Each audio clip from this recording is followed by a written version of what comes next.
Bom dia! Hoje iremos falar sobre a biomecânica da coluna.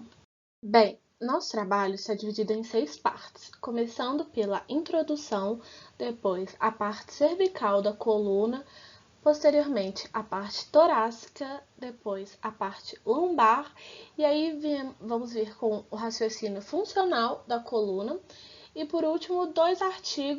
Bom, então, gente, dando uma breve introdução sobre o nosso assunto, que é a coluna vertebral, ela tem diversas funções e, dentre elas, ela é responsável pela sustentação e flexibilidade do nosso tronco, tanto é que ela faz parte do esqueleto axial. Ela também é responsável por proteger a medula, que passa dentro dela, dentro da coluna. Ela proporciona uma conexão entre os membros superiores e inferiores, além de possuir uma curvatura convexa para o lado anterior do corpo, e essa curvatura ela é chamada de lordose. E tem uma outra curvatura, só que ela do lado posterior, que ela é dominada de cifose. Então, a coluna vertebral ela tem a lordose e a cifose. E a coluna ela pode ser dividida em 5 segmentos, que são eles: cervical, torácica, lombar, sacral e coxígeo. Então, gente, completando o que a Júlia falou, a coluna ela é capaz de realizar os seguintes movimentos: flexão, que de uma forma simples é a inclinação para frente, a extensão seria a inclinação para o lado atrás, flexão lateral para a direita e para a esquerda, extensão lateral, que seria a volta do movimento de flexão para sua posição normal, ereto, e ela faz rotação também. Todos esses movimentos eles são influenciados por articulações, por ligamentos e músculos do nosso corpo. E os movimentos das regiões da coluna cervical e da coluna lombar, eles são mais livres do que o das regiões torácicas e da sacral. A coluna vertebral apresenta curvas fisiológicas e podem variar e acentuar de um indivíduo para o outro. São elas a cifose e a lordose, sendo a cifose, que é convexa posteriormente, a curvatura primária da região torácica e sacral. E a lordose, que é côncava posteriormente, é presente nas regiões cervicais e lombares. Essas curvaturas só podem ser observadas no plano sagital, e na vista frontal, a coluna vertebral deve ser retilínea. E a manutenção dessas curvaturas é essencial para o equilíbrio e a harmonia entre as vértebras, e que alterações em uma região levará a alterações compensatórias nas demais, uma vez que todas as regiões estão biomecanicamente relacionadas. Estrutura das vértebras. Bom, com exceção das vértebras cervicais C1 e C2, atlas e axis, respectivamente, todas possuem 7 elementos básicos: corpo, processo espinhoso, processo transverso, processos articulares, lâminas, pedículos e forame vertebral. Oi, gente, bom dia. Eu sou a Patrícia e continuando a introdução que a Gabi fez para vocês, eu vou apresentar a região cervical da coluna vertebral. A parte cervical tem 2 vértebras, o atlas e o axis, que possuem estruturas diferentes das demais vértebras. A articulação do atlas com o crânio é chamada articulação atlanto-occipital. É nela que a cabeça se inclina em relação à coluna vertebral para permitir movimentos livres no plano sagital. Ela também permite aproximadamente 10 a 15 graus de flexão e extensão, e ela não permite flexão lateral ou rotação. O peso da cabeça é transferido para a parte cervical da coluna via C2, que é o axis. A articulação com o atlas vai acontecer por meio de um pilar que se projeta desde a superfície superior do axis e que vai se encaixar no atlas, travando essa vértebra numa articulação giratória ou pivotante. Esse pilar que a gente está falando é o dente do áxis. A articulação entre o atlas e o áxis é conhecida como articulação atlantoaxial.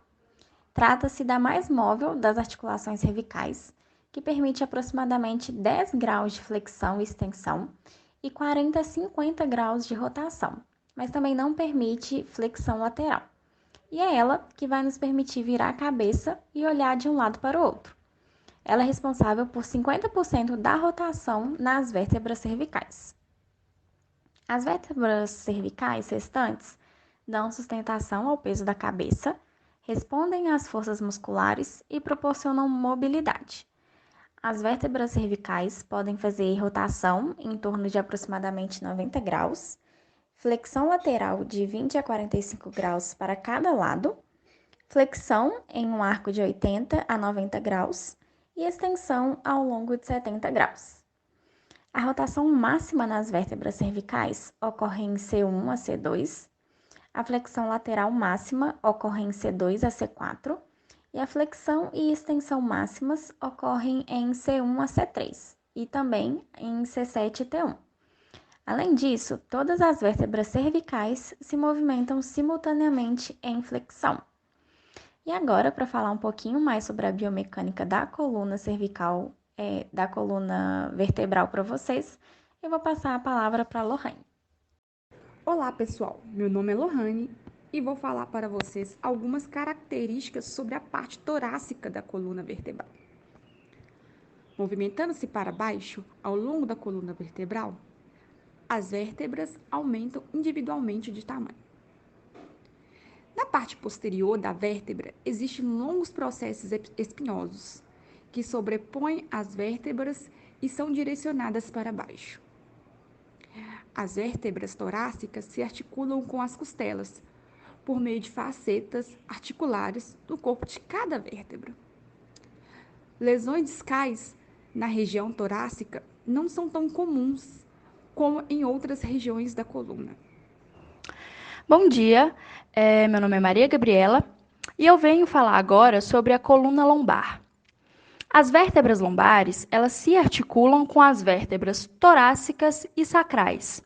E assim como as demais, elas também possuem algumas especificidades, como, por exemplo, o seu tamanho, né?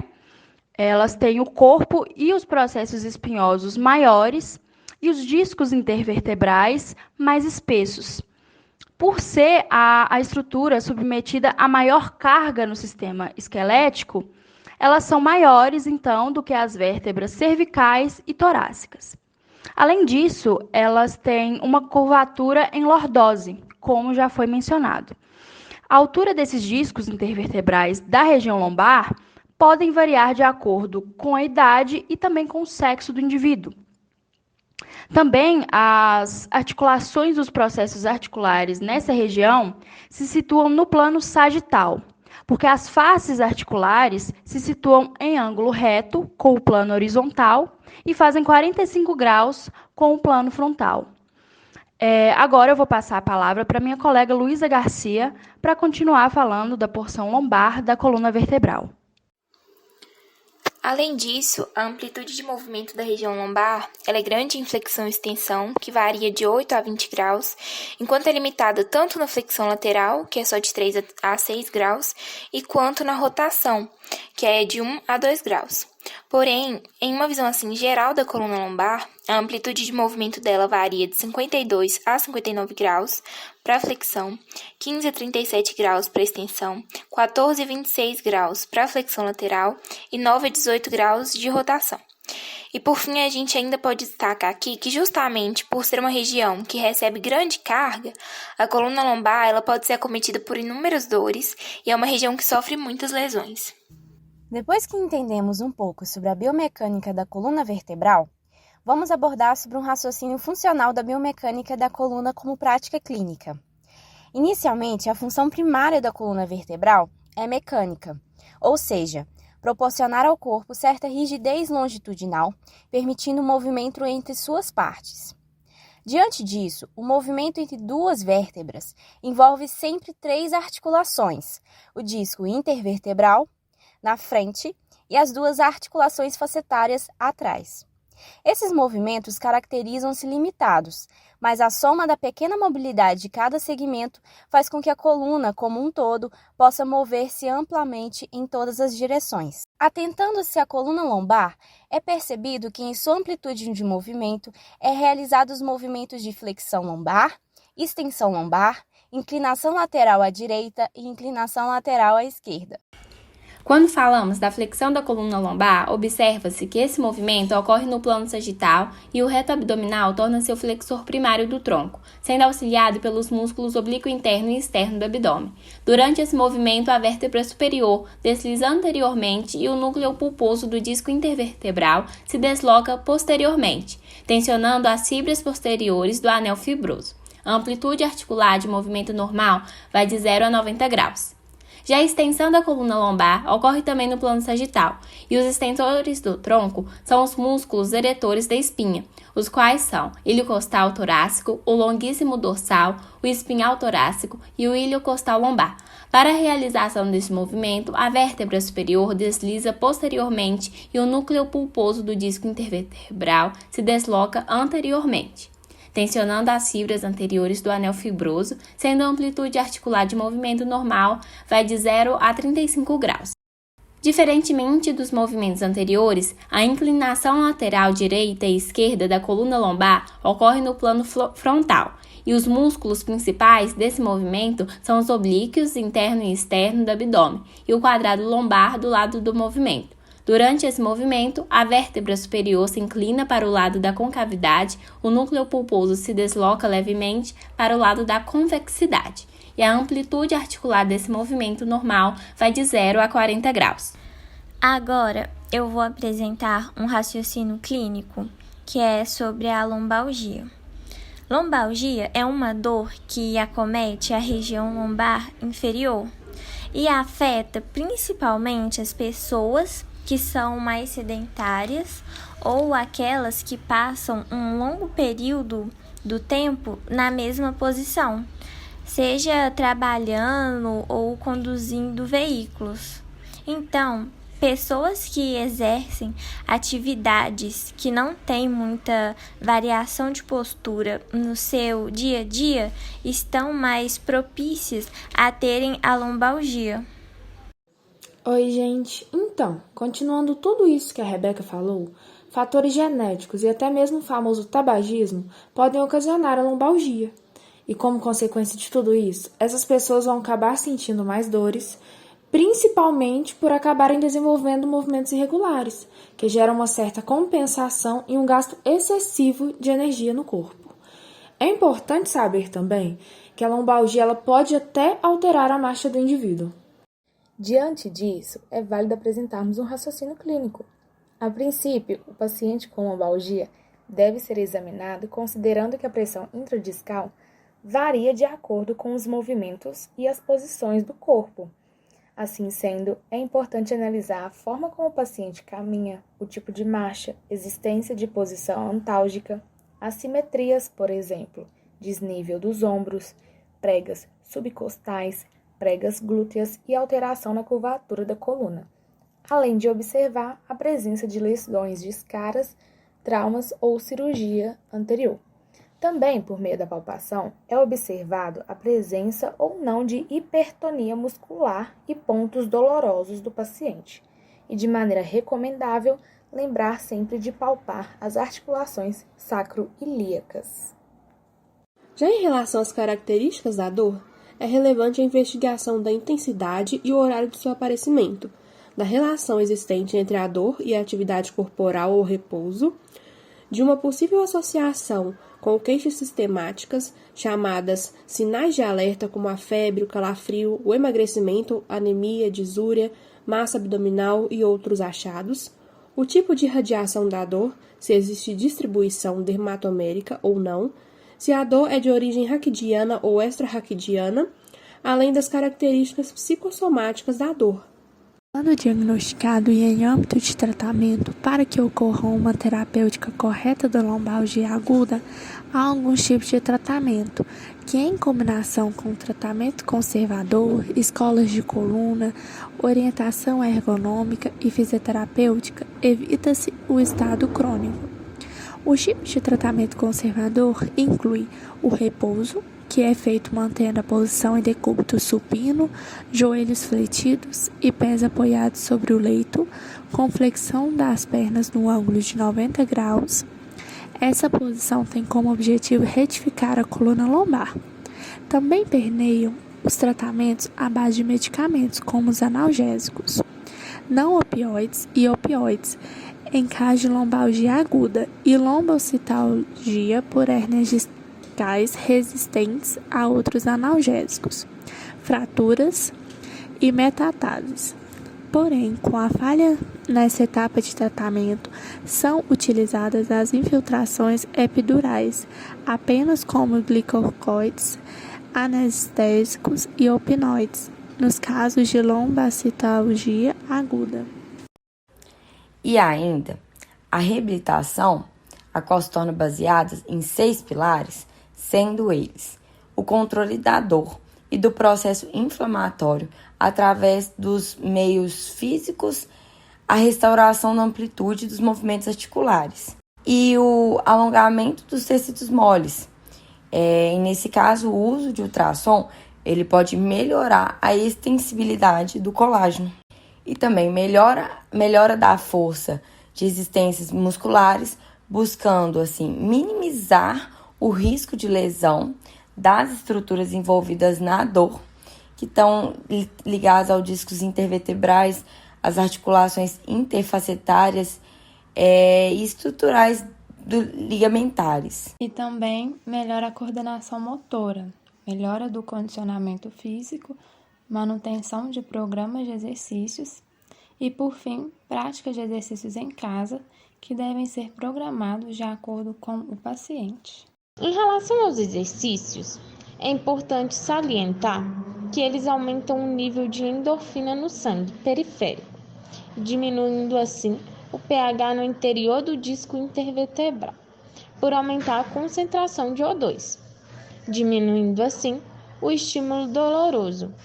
Na fase aguda das lombalgias e lombociatalgias, os exercícios devem ser considerados com cautela, sendo importantes para o tratamento da lombalgia crônica, podendo assim ser feitos alongamentos, relaxamento, exercícios isométricos de quadríceps e tríceps sural, além de exercícios aeróbicos, devem ser considerados na fase crônica. Os exercícios de flexão sendo contraindicado nas hérnias discais e protusões discais difusas acentuadas, e exercícios de extensão, indicados nas hérnias, protusões difusas e focais no disco, fora do período agudo. A educação do paciente é um recurso que estimula a participação ativa desse paciente no processo de promoção da saúde. A acupuntura de ação analgésica, por aumento da endorfina e ACTH, através da hiperestimulação analgésica, órtese indicada na lombalgia aguda e lombociatalgia, para manter as articulações em repouso, a terapia comportamental e tratamento cirúrgico são outras formas de tratamento para a lombalgia. O título do nosso artigo é Biomecânica da coluna espinhal tóraco-lombar humana, trauma de carga de impacto vertical. O artigo que nós escolhemos, ele coloca em pauta lesões cervicais humanas provocadas em acidentes com veículos automotores.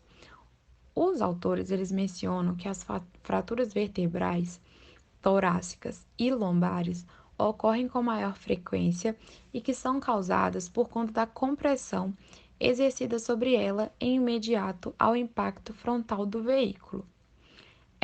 Também se relata a falta da avaliação de estudos nas condições atuais dos carros.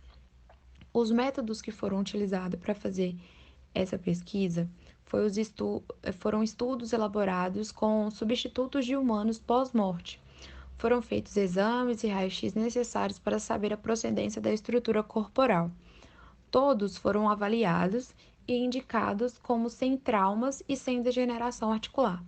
Agora, eu passo a minha palavra para o Gabriel, que ele vai falar sobre os resultados da pesquisa. A matriz de testes realizou 24 testes, 9 de coluna lombar e torácica superior e 6 de coluna vertebral torácica inferior.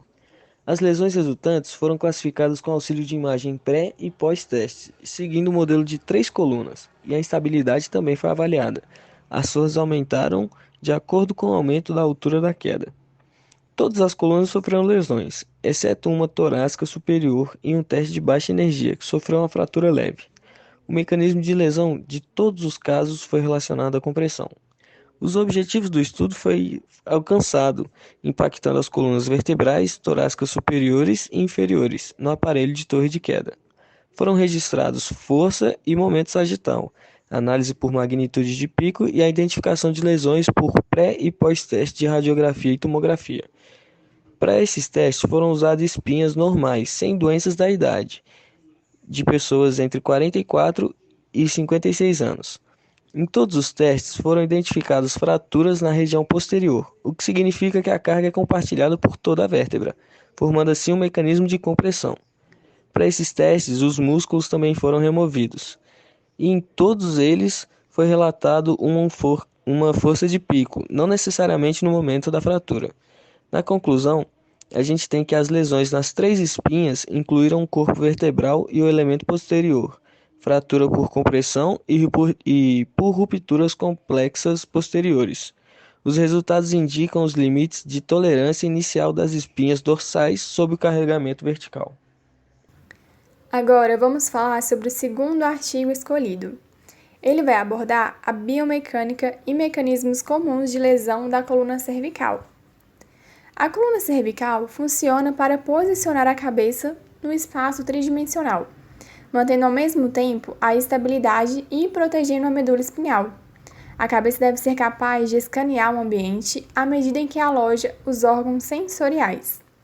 A anatomia dos segmentos vertebrais cervicais individual dita a quantidade e o plano de movimento alcançável em cada segmento da coluna cervical.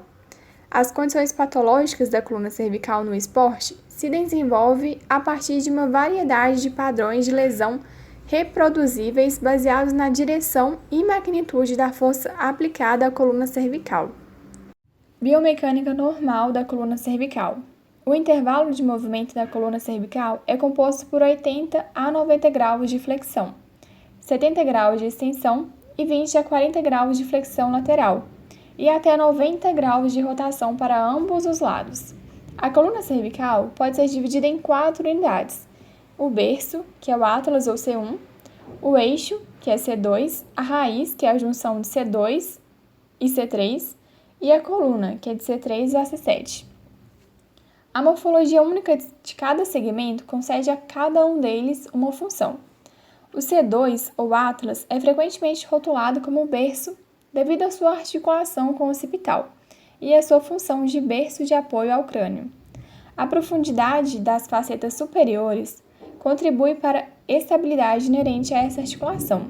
As facetas laterais evitam a translação lateral, enquanto as facetas anterior e posterior impedem o deslizamento no plano sagital. Portanto, os únicos movimentos fisiológicos possíveis nessa articulação são flexão e extensão. Anatomicamente, a flexão é obtida pela rotação da cabeça frente a uma combinação dos eixos que permite a rotação axial em função do arco anterior do Atlas, girando sobre a face condral do processo odontoide, que é o dente do áxis. Além disso, na articulação atlanto-axial lateral, a massa lateral ipsilateral do Atlas desliza posteriormente, enquanto a massa lateral contralateral desliza anteromedial. A variação normal do movimento de rotação de C1 e C2 é relatada sendo 50 graus para cada lado. Este movimento é estabilizado por 3 ligamentos, que é o transversal, apical e alar, que mantém o processo odontoide, que é o dente do áxis, estável em torno de qual o eixo pode girar. A rotação do Atlas é passiva e é provocada pelo levantador da escápula e pelo esternocleidomastoide agindo sobre a cabeça. O torque é transferido da cabeça através das articulações do atlanto occipital para C1. Demonstrando a natureza passiva do C1, o Atlas exibe um movimento paradoxal em flexão e extensão do pescoço. Oi pessoal, eu sou a Lídia e agora eu vou falar sobre as lesões da coluna cervical e a biomecânica da lesão da coluna cervical. Então, a flexão, a extensão, a compressão, o cisalhamento, que é a deformação, e a rotação, elas são as principais forças externas que elas podem ser aplicadas à coluna cervical. E quando elas são aplicadas em combinação, essas forças elas podem ser ampliadas. E uma compressão dessas forças e dos seus vetores combinados, elas podem permitir aos clínicos devido aos padrões de lesão da coluna cervical. Então, as lesões elas serão classificadas de acordo com a força predominante aplicada durante a lesão. E uma das lesões que eu quero falar para vocês é a subluxação atlantoaxial anterior, que é uma lesão causada por um evento traumático sem uma lesão pré-existente. Ela é uma entidade patológica extremamente rara e ela surge devido a uma flexão ou uma força de tração que causa a ruptura do ligamento transverso do Atlas, ou também os ligamentos apicais, e que eles podem ser rompidos. E essa lesão ela pode ocorrer, por exemplo, no ajuste do desarme durante o futebol. Então, pode ser classificada também em tipo 1 e do tipo 2. O tipo 1 envolve rupturas intransubstanciais do ligamento transverso. Já do tipo 2, são avulsões ósseas do ligamento transverso a partir da massa lateral da C1. Então, as lesões de tipo 1, elas devem ser tratadas cirurgicamente, com a fusão da C1 e C2, enquanto as lesões do tipo 2, elas podem ser frequentemente tratadas com a mobilização externa, o que tem grande sucesso. Fratura odontoidiana, dente do áxis, com deslocamento anterior. As fraturas odontais estão entre as fraturas mais comuns da coluna cervical, que corresponde a cerca de 10% de todas as lesões dessa região. Essas lesões tendem a ser mais silenciosas, clinicamente, a menos que causem alguma compressão na medula espinhal, o que é considerado raro. As fraturas do dente do áxis podem ser causadas tanto por forças de extensão quanto por flexão. E quando uma flexão de orelha é a causa de uma fratura odontoide, há deslocamento anterior de C1 em C2. Embora isso também possa ser visto como uma sequela de lesão por extensão. O tratamento das fraturas odontais dependem do nível da fratura. Lágrima de flexão. As fraturas de lágrimas de flexão são lesões graves associadas a uma alta incidência de quadriplegia. Ocorrem quando uma combinação de forças de flexão e compressão axial atuam simultaneamente sobre a coluna vertebral. Essa lesão pode ocorrer quando uma pessoa mergulha a cabeça primeira em uma piscina rasa, por exemplo. A coluna anterior da coluna cervical falha em compressão e a porção posterior do corpo vertebral é retropulsada para dentro do canal. Na coluna cervical subaxial, há menos espaço disponível para a coluna vertebral, levando frequentemente a compressão da medula e a lesão medular. Parte posterior da coluna cervical falha em tensão, levando a lesão do complexo ligamentar posterior. E essas lesões são instáveis e normalmente requer estabilização e descompressão cirúrgica. Deslocamentos facetados. A luxação da faceta ocorre quando uma força de flexão de extração, combinada com forças relatórias, é aplicada à coluna cervical. Geralmente, afeta os níveis de C4 e C5 ou C5 e C6. A face articular inferior do nível cervical superior move-se sobre a faceta articular superior do nível cervical inferior. Isso pode ocorrer unilateral ou bilateralmente, podendo também envolver uma fratura de uma ou ambas as facetas ou massas laterais. Lesão do chicote. Whiplash.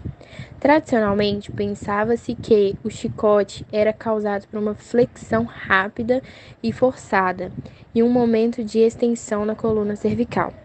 Mas é mais provável que resultante de uma flexão de coluna cervical superior associada a uma extensão da coluna cervical inferior em relação à posição normal de repouso da coluna vertebral após o impacto. Esta posição causa impacção do processo articular inferior no processo articular superior e separação dos corpos vertebrais adjacentes anteriormente. Este padrão ocorre tipicamente após o impacto traseiro do veículo motor. A espondilolistese traumática do eixo, ela resulta da extensão e distração da coluna cervical, que pode ocorrer com enforcamento ou quando há uma força de hiperextensão centrada no queixo. A fratura da avulsão da lágrima de extensão, que é a extensão forçada do pescoço, ela pode resultar numa fratura da lágrima de extensão em C2. O todo, ele tem origem na base do eixo, e durante a hiperextensão forçada, ele pode avulsionar a partir da sua fixação anteroinferior no corpo C2. Essa lesão pode tipicamente ser tratada por um colar cervical. Tem a fratura odontodiana, com deslocamento posterior. Ela é uma fratura no dente do áxis e é causada por uma força de hiperextensão, que difere da causada pela hiperflexão devido ao modo de falha. A odontoide é fraturada após o impacto direto no arco anterior do atlas, que ocorre durante a hiperextensão. Lesões por compressão axial. Fraturas C1. As fraturas do atlas representam de 2 a 13% de todas as lesões da coluna cervical e estão tipicamente associadas a uma carga axial traumática da cabeça através do occipital sobre a coluna lateral, massas de C1. Fratura por compressão ou fratura por ruptura. A carga axial da coluna cervical com o pescoço em posição neutra provocará uma fratura por compressão ou uma fratura por rotura do corpo vertebral. Não há força de flexão aplicada e, portanto, o complexo ligamentar posterior deve estar intacto. Uma fratura por compressão pode tipicamente ser tratada com um colar cervical, a menos que haja lesão do complexo ligamentar posterior. Dissociação óccipito-cervical, OCD. Envolve a dissociação do occipital da coluna cervical. Essa lesão ocorre principalmente quando forças de distração e extensão são aplicadas ao occipital em relação ao atlas. Vários ligamentos são rompidos quando uma força excessiva é aplicada. Essa lesão acontece frequentemente em acidentes automobilísticos. O conhecimento da anatomia biomecânica normal da coluna cervical é fundamental. Logo, a compreensão do mecanismo da lesão, a identificação de padrões específicos de lesão permite tratamento adequado e máxima recuperação neurológica.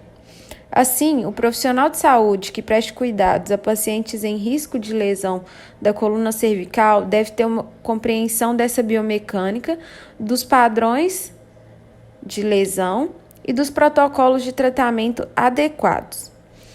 A incapacidade de identificar e tratar adequadamente essas lesões da coluna cervical pode ter consequências neurológicas graves para os pacientes. Temos agora as nossas referências bibliográficas. Muito obrigada!